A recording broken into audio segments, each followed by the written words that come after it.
नमस्कार दोस्तों, मैं पूजा जौनपुरी आप सभी का स्वागत करती हूँ अपने यूट्यूब चैनल पे। तो हे गाइस, आज मैं एक सोहर गीत लेके आई हूँ। आप लोग सुनिए, कैसा लगेगा कमेंट बॉक्स में जरूर बताना।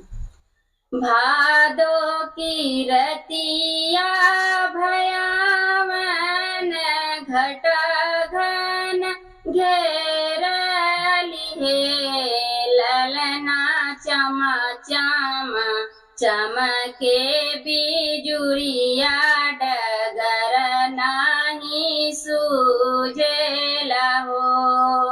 हे ललना चमा चमा चमके बिजुरिया, डगर नाही सूझेला हो।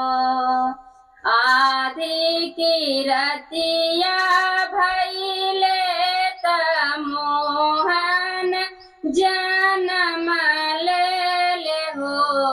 आधी रतिया भइले त मोहन जनम ले हो। लेना खुली गईले जेला के फाटकवा, पहरेदार सुती गईले हो। सूप में से गोड़ लटकवले की यमुना में डाल देले हो।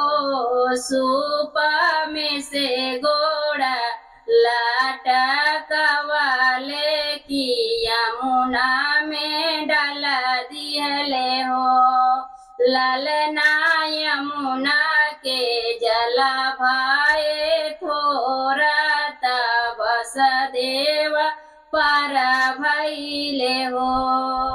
पहुँचले गोकुल नगरिया, ननद के भावन पहुँचे हो।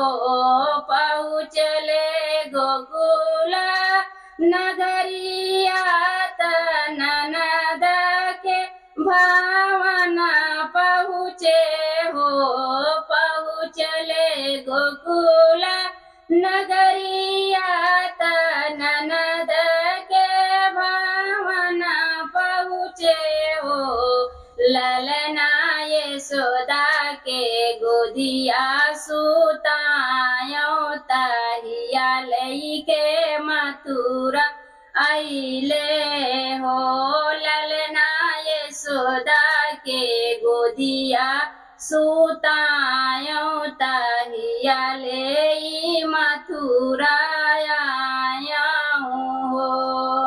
भादो की रतिया भयावन घट घन घेरली हे, ललना चमा चमा चमके बिजुरिया, डगर नाही सूझे